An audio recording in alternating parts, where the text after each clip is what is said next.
On today's Hashi, I'm discussing CoreLogic home price insights, the ADP Employment Report, Homebuilder disruption, and mortgage applications. Today is Wednesday, March 5th, 2025. I am Byron Lazine, and the hot sheet starts now.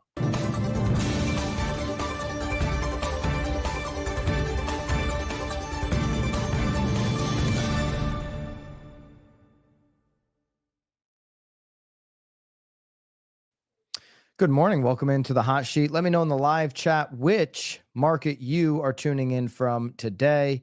Hope everybody is doing and feeling well. The best way to support the BAM YouTube channel at Now BAM on YouTube, if you're listening here live or to the replay, is to hit that subscribe right down below and the notification bell. This is a completely free way to support all of the content that we are pumping out each and every single day at BAM. Subscribe here. If you listen to the replay on Spotify or Apple, jump over to YouTube. Check out our other content that lives on the YouTube page and subscribe. It's the best way to support what we're doing here for absolutely free. Jason says, great real word podcast from yesterday. Thank you, Jason.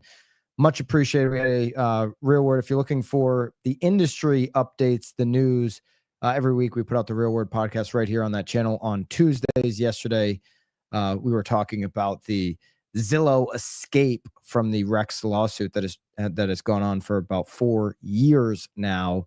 Zillow and NAR escape from that. The ninth district ruling there, as well as the Keller Williams news and my thoughts on that. All right, let's get into our collective insights here on what's going on in a 24-hour look back on the housing market. And we'll jump in here with CoreLogic U.S. Home Price Insights. This is their March 2025 report. All of the data is going to be available. All the slides will be available for BAMx members inside of the BAMx platform, school.com/BAMx. If you are yet to join, make sure you do so, as prices are always grandfathered and are moving up very, very soon. You go to the classroom tab here, go down to the hot sheet classroom, where we upload each and every single day's slides and insights from this show. They're available as we're live, as we are right now. Looking at this CoreLogic data. CoreLogic, by the way, parent company is the company that bought or invested rather, significant dollars, hundreds of millions into Keller Williams recently. But national home price growth, according to CoreLogic, this is coming out of their March 2025 report here, January 2025 data. So a look backwards, current year over year numbers for home price growth, according to CoreLogic, is 3.3% up. Month over month, that's a 0.04% increase. The forecast out, okay, as we like to collect these forecasts, see what are the outliers, where are the common threads as they make adjustments. We know Realtor.com, they may make one adjustment all year, but they put out a number at the beginning of the year and they stick to it. That's something similar to what Logan does over at HW. They have a model, they put up their projection at the beginning of the year, they stick with it.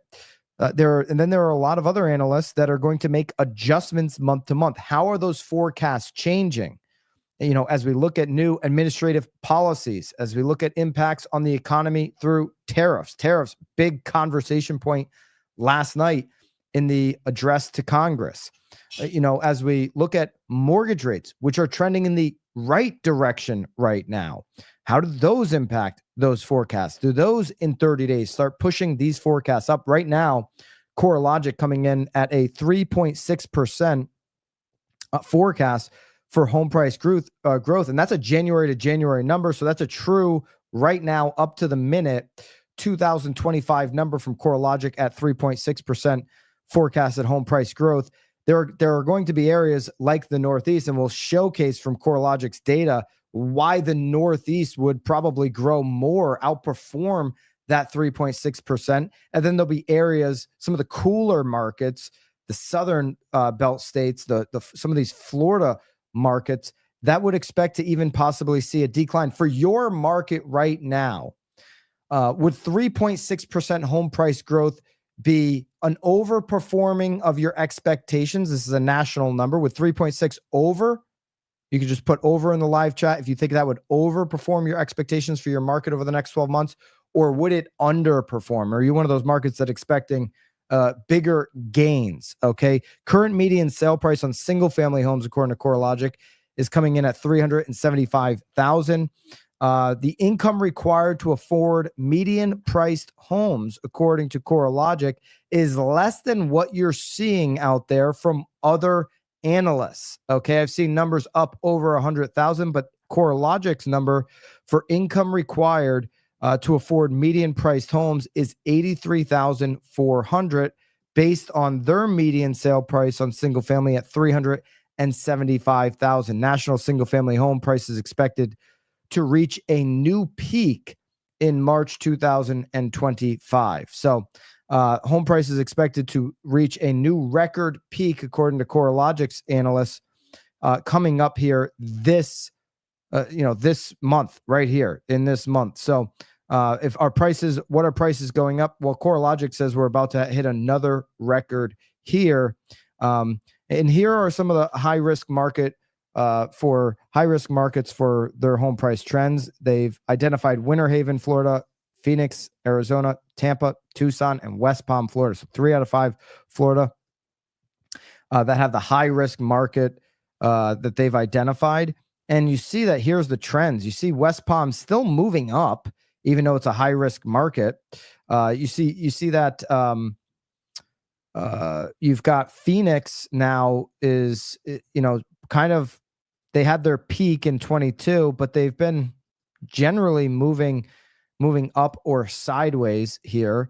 You have places like Tampa that are on the decline, right? It's the Case Shiller identified Tampa as the only major metro out of their 20 city composite that is actually year over year declining. Tucson, Arizona recently on a decline, but moved sideways over the last couple of years. And then Winter Haven moving sideways over the last few years, but actually up here recently. So those are some of the trends that are happening in their risky markets, the markets that they're identifying right now, CoreLogic, as being risky markets. Here are the other coolest markets according to CoreLogic. Fort Myers is down 3.9% year over year, down 1.2% just from October to January. Sarasota, Florida, down 2.7% year over year. San Francisco down 1.1% year over year. Fort Worth down. Winter Haven, Tampa, Daytona, Dallas, Honolulu, Memphis. So as we match report to report, these Florida and Texas locations are dominating the concerning markets, the coolest markets. Dallas has been on plenty of other lists. They continue to show up on lists. They're showing up on lists here. The hotter markets show show a much different picture, right? So that the hotter markets, according to CoreLogic, are happening in places like the Northeast. So all the markets, the majority of the markets that we just identified there, or CoreLogic has identified, happened to be in areas of the country that were, in the Southern Belt states.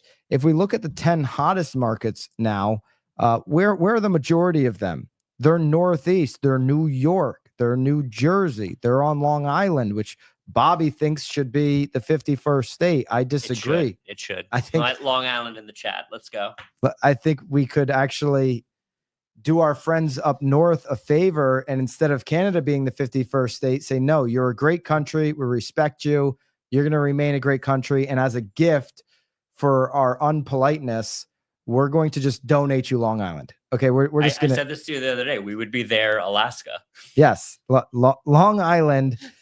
Who wants to see Long Island become Canada's Alaska? That might be Bobby's from Long Island, so I'm just giving him a hard time. I don't actually. We have many Long Island hot cheaters in the chat. All right, so watch. Okay, watch out. An uprising. Listen, people from Long Island they don't know how to cancel Uber Eats. They're not going to be able to cancel me, so I'm quite fine with that. Of course, you've got Connecticut there as well. So Northeast dominating this top 10 housing market, hottest market list for CoreLogic. If we look at what that means in terms of numbers, Syracuse 9.7% year over year. Bridgeport, if you've ever been to Bridgeport, you're like, wow, Bridgeport 9.6% increase. That's the metro area. It includes a little bit of other Fairfield counties typically. Rochester, New York, New Haven, Newark, New Jersey. That's your top 5. It's New York, it's Connecticut, it's Jersey, it's Hartford.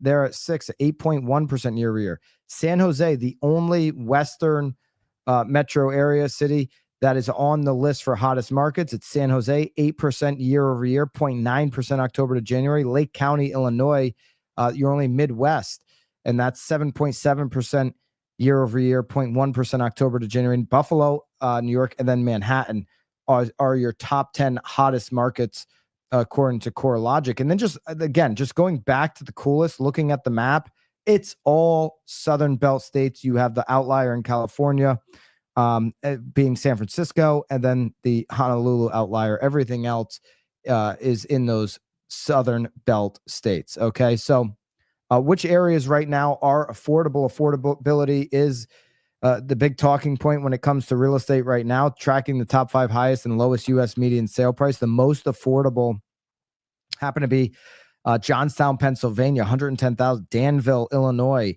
Altoona, Pennsylvania.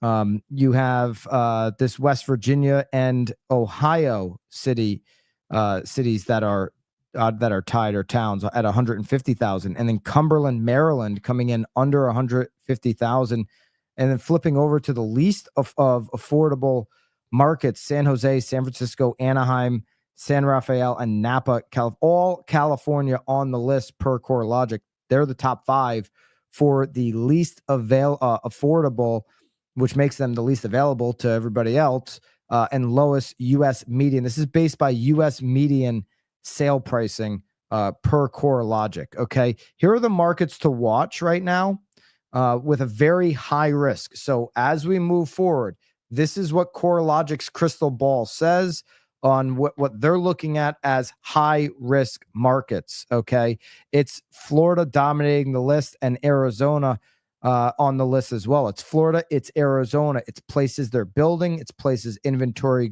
is moving up. It's Sun Belt. It's where maybe retirees are still migrating to, but have slowed down.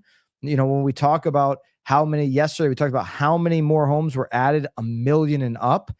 These are places: Phoenix, Scottsdale, West Coast, East Coast of Florida, where a lot of the builders went above and beyond that million price, where we've added $1 million homes since the pandemic. We talked about that on yesterday's hot sheet, and it's no surprise builders are sitting on over 9 months inventory onto the market. They take them 9 months to sell through inventory. They've built at a higher price point than they ever have before. And in markets like this, which is why they're on the very high risk, greater than a 70% probability of price declines. You have Winter Haven, Florida. You have Tampa, Florida. You have West Palm Beach, Florida on the list. And then you have Phoenix and the broke agent's birthplace of Tucson, Arizona.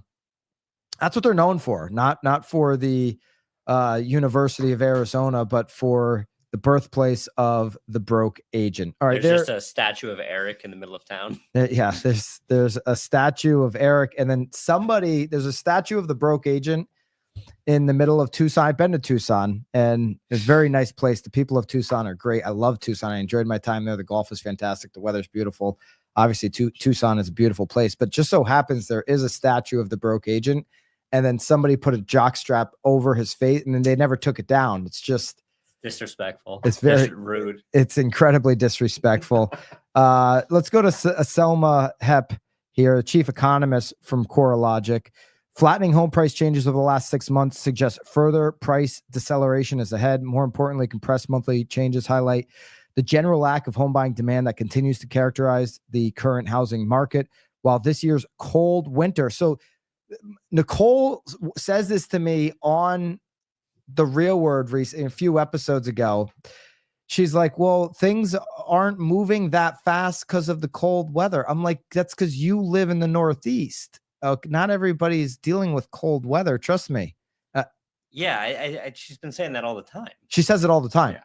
All winter. She says, well, the market doesn't pick up till the weather breaks, and all this kind of stuff. And not everybody's dealing with cold weather. It's been an unseasonably cold winter, even in warm climates, across the country. And so now I've seen it on a Bloomberg headline. Okay, Bloomberg is saying the economy has slowed down because of cold weather, and now we see a CoreLogic chief economist saying it. So you know what, Nicole, I'll never question you again on your weather analysis. This year's cold winter and large natural disasters play a role in dampening demand. Okay, so falling consumer sentiment is suggesting potential homebuyers are aware of the short-term economic outlook and of future inflation. Okay, so potential homebuyers are wary of future inflation. Who's not right now seemingly wary of future inflation? That would be the investors who are leaving equities right now and going into 10-year treasury. You wouldn't go into 10-year treasury if you think we're going to have inflation for the next 10 years. We're seeing a movement into 10 years. It's bringing the yield down. It's pushing 30-year fixed down. So, I think consumer doesn't mean that, a chief economist here for CoreLogic is wrong that consumers are worried about inflation. They're feeling it. I know as much as, they'll mention eggs in a speech like last night, people are like, just the eggs are overpriced. Like the eggs happen to be at a high price. Okay. So that's where they're feeling the inflation. Nevertheless, with the spring home buying season upon us, the recent improvements in mortgage rates may help invite home buyers back into the market. So, the recent improvements in mortgage rates, we're going to get into that. We're going to look at where mortgage rates are right now, and where they moved in the last week. If these lower rates in terms of mortgage applications move, we're going to look at that before we get into before we finish off the hot sheet. But there you go. There's a CoreLogic. You can find those slides, any of those slides that might be useful in your conversations today, over the next week, over the weekend as you're at an open house. You can grab those right at your fingertips, tops of your fingertips. You can grab them inside the app that is BAMx on the school app. By the way, if you're a BAMx member and you haven't downloaded the app is phenomenal on the phone. Make sure, I know the desktop experience is great and all of that. Make sure you go ahead and download in whatever app store you have the school app, okay? And all the same features are there, including the calendar feature, where today you'll find that we have a live office hours, live training today at 3 p.m. Eastern on how to use Canva, all of the content that we deliver to you inside of BAMx. This will be specifically how to use Canva if you wanted to personalize or edit those templates. Those templates obviously can be found each and every single week inside of the new This Week classroom, or some of the evergreen stuff inside your social template classroom, the video scripts or client emails or blog post scripts, all here for you. The new This Week is always living here with exactly how to use it and the copy associated to post. The training today inside of BAMx office hours is going to be specifically around how to utilize all of this content, how it's driving, like for my team, how we went and increase almost by 100% our open rates on our emails using the BAMx emails. All of that information is going to be available for you today, 3 p.m. Eastern, at the BAMx office hours, school.com/BAMx. All right. ADP has released their national employment report here for the week. Private sector employment increased by 77,000 jobs in February, and annual pay moves up 4.7%. This is according to the February ADP National Employment Report, which was just released this morning. We're going to bounce over to the 10-year here and see if there's any movement. But here's one of the quotes from moving over here. One of the quotes from the chief economist at ADP. Hiring slowed, basically. Before we get to the quote, the 77,000 jobs. What does that mean? What does that number mean? It's just a number. But hiring has slowed to the smallest level of gains since July. Okay, so we're continuing to see an economy in terms of jobs That isn't at a fever pitch. It is slowing. This is good news for inflation, by the way, and this is good news for long-term rates. So it's supportive of what we're looking for in the housing market, specifically around where the 30-year fix is going to end up. So hiring has slowed to the smallest level of gains since July.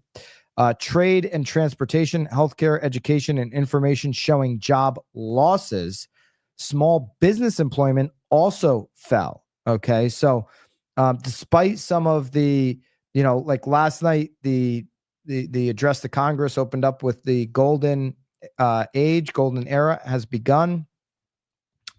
Businesses are, I'm paraphrasing, but businesses are happy and excited.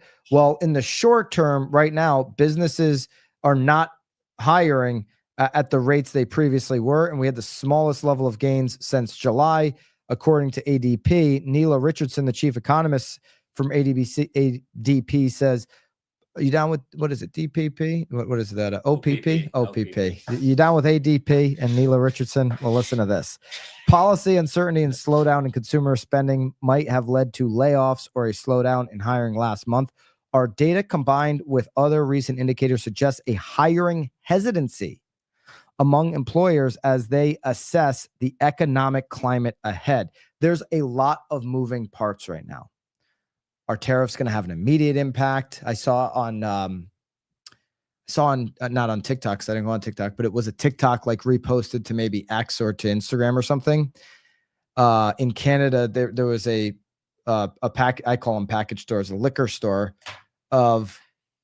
in Connecticut, we say package store. If you grew up in maybe Connecticut or Rhode Island, you might call it a package store. I know nowhere else you're going to call it a liquor store. Revoke Connecticut statehood, make Long Island state just for that. Yeah, ridiculous. Yeah.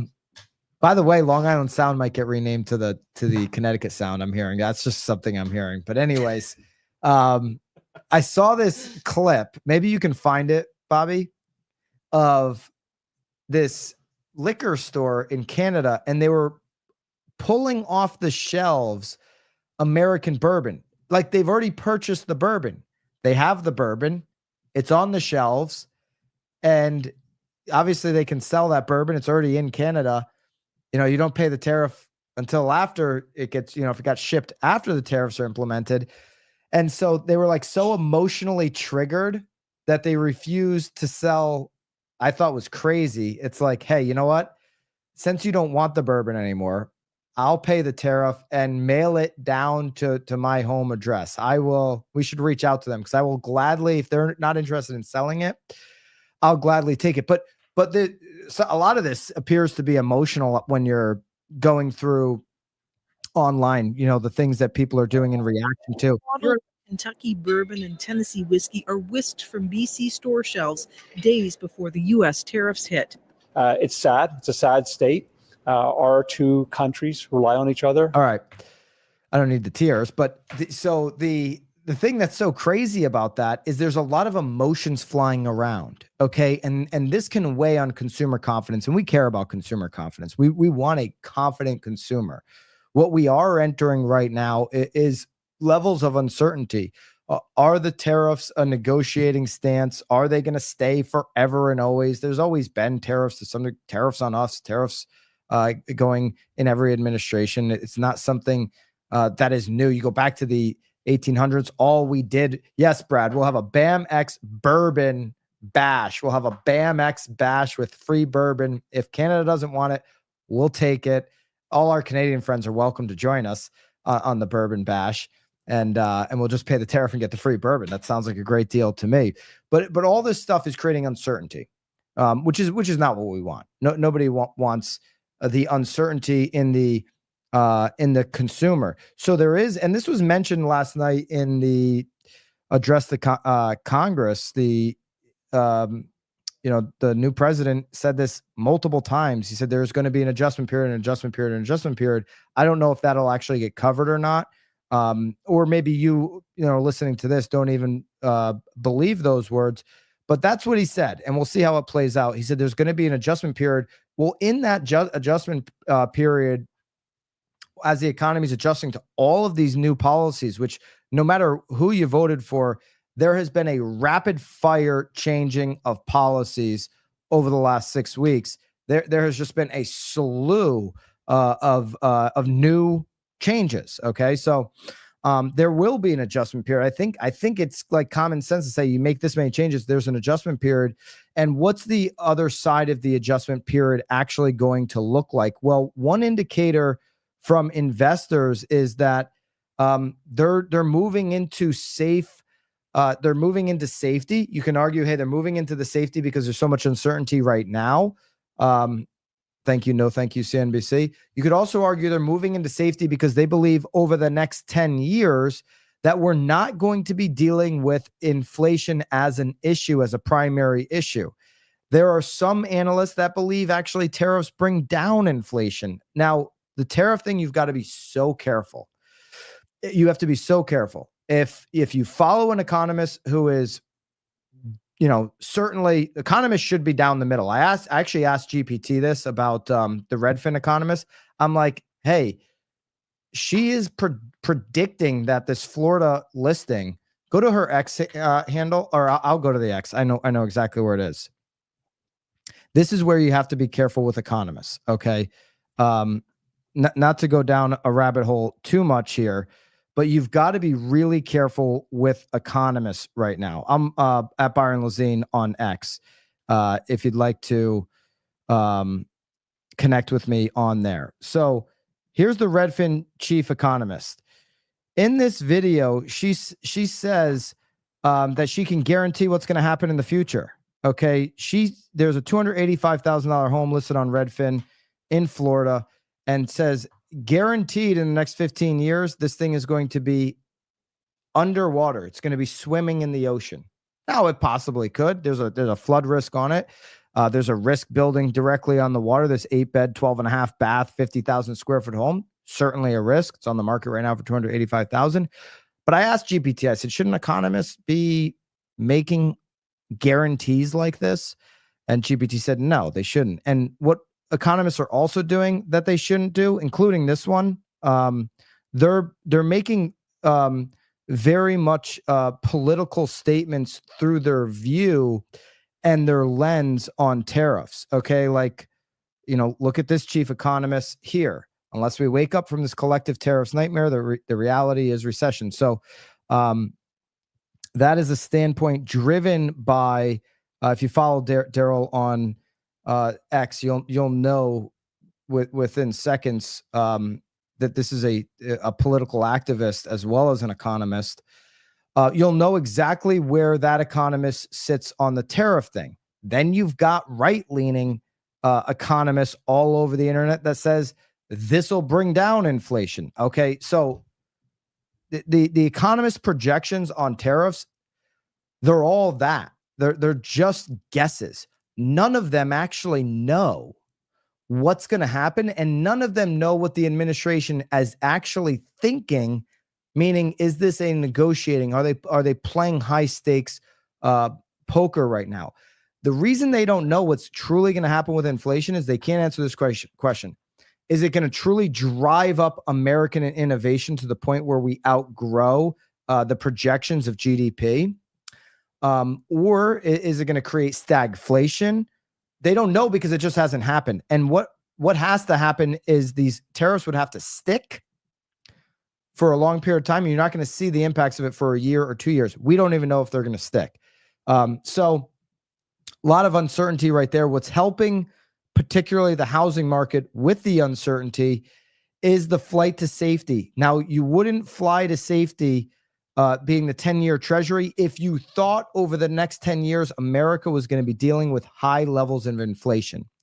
So I tend to listen to the people moving billions of dollars around from equities into long-term, investments. I tend to listen to where they put their money than where a political activist chief economist for Redfin thinks that tariffs are going to go. And in the short term, that 10-year being pushed down has undoubtedly helped mortgage rates over the last couple of weeks. We're at the lowest point we've seen since December. We're at 6.7. We actually had a read yesterday at 6.64 on the 30-year fixed, and then we had a second reading of the day, and it bumped it up to 6.6. Bobby, I'm going to bump the Homebuilder thing.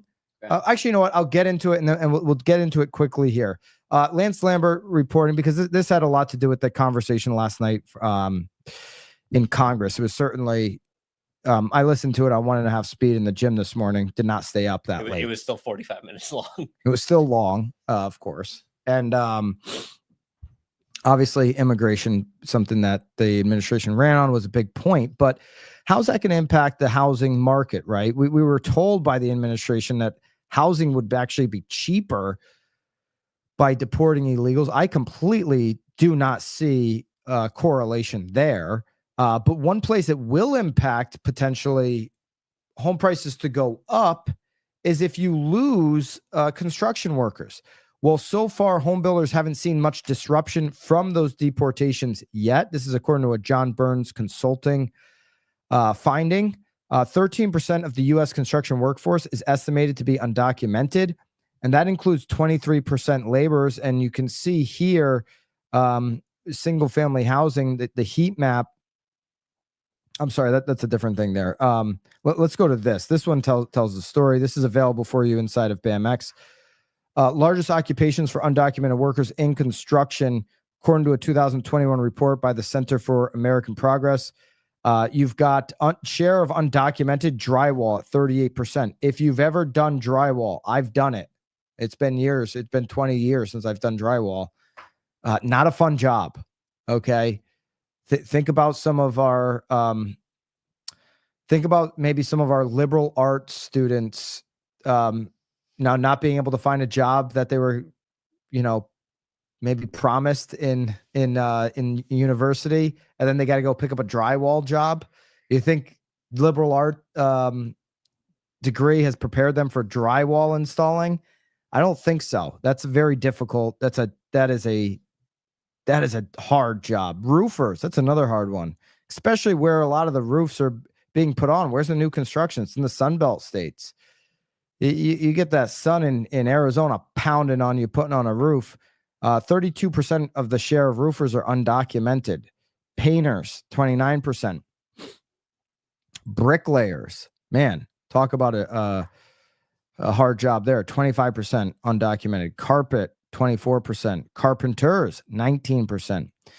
Then you get into the single digits with automotive, first line supervisors, plumbers, construction, heating, electricians, and some of the other managerial positions. So this is according to 2021. You could imagine that maybe even those numbers have grown. But the reality right now, in the disruption, in the hysteria, in the emotions, in the oh my gosh, I like or don't like or love or hate some of the new things that are going on right now, home builders are saying, hey, the recent deportations have not affected 81, almost 90%, 9 out of 10 home builders are saying, no, there's no effect on our workforce. Okay. So you're not seeing that quite yet. And here's the proof. It's in the earnings calls. Okay. It's early, it's unfolding. So that's how to think about tariffs. That's how to think about this topic. It's early, it's unfolding. We're going to see, is this going to have an overall economic boom or an economic disaster? There's a lot of these things that haven't been tested. We don't know. Okay. Here's the earnings call from Beazer. I haven't seen an impact. Here's Pulte Group, which Pulte Group for sure has I own a house for that Pulte built. I know they've got undocumented workers. Some of them aren't even of age. Okay. That is true. They've been sued for this. Okay. So this is, I didn't have to sign an NDA, Pulte. I know you've had neighbors of mine sign NDAs for that, but it's a longstanding policy that the trade partners and labor on our job are verified. Bullshit. That's not true, Pulte. But so they're saying that they're just like, they've got everybody that's in the clear. Okay. Anyways, Taylor Morrison, they haven't seen any impact. Tri-Point Homes, Toll Brothers, no impact, no impact, no impact. Okay. So maybe they're saying one thing on an earnings call and, what have you, but, we'll see. We'll continue to watch that. It's early. A lot of this stuff has to play out. What has played out over the last week is we've seen the lowest 30-year fixed interest rates since December. And what has that meant for mortgage applications at a time when we expect mortgage applications to start going up? Mortgage applications increased 20.4% from 1 week earlier. This according to Mortgage Banker Association. So that's a huge headline number. That's a big jump. That includes refinances, which increased 37% and 83% higher than the same week a year ago. What do we care about? We care about the purchase. Seasonally adjusted purchase index increased 9%. I said it last week. I really want to see next week's report. That's going to tell us if these low rates are bringing home buyers into the market when we would traditionally expect them to come in.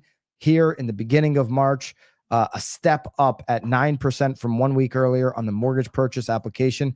6 3/4, 6.5% 30-year fixed rates would be a tailwind into the spring season.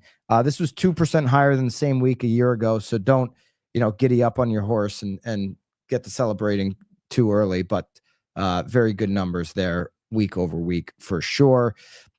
Here's what the chief economist, a lot of chief economists here, chief economist for Mortgage Banker Association says that the decline on souring consumer sentiment regarding economy and increasing uncertainty on the tariffs levied on import goods into the U.S. Resulted in the decline, the largest since November, not since December, but since November, right lowest level since December. There you go. And I would also argue that you've had that, obviously, that flight over to safety with the 10-year, and you've got a bunch of, investors feeling good about inflation in the long term, or they wouldn't be putting their money there. Still at the lowest levels in terms of applications since 95. That's the reality. Still a long way to go to get home buyers back onto mortgage application. There you go. There's your hot sheet for the week. If you find value in this, share it. We do this every single Monday through Thursday, 9:30 on the East, 6:30 on the West. Monday through Thursday when the markets are open. Share it. Text it to a friend. The hot sheet. The best way to support everything we're doing at BAM and get the hot sheet at your fingertips is just simply subscribing here to the YouTube channel. Hit the notification bell. I hope to see a bunch of you guys here today, 3 o'clock. In the live office hours at BAMx. Go to school.com and join the community that actually has your back and makes this business fun. We have a lot of fun here on the hot sheet. We have even more fun right here in the BAMx community. No more Facebook spam. The community lives right here inside of the platform. There's an app. We have the classroom with all the content delivered for you, 30 plus on-demand courses, all of the hot sheet data. And then obviously live trainings like the one today to be able to use all of that content. Looking forward to seeing you guys there inside of BAMx. And of course, tomorrow morning on the next hot sheet. Until then, have a great day and toodaloo.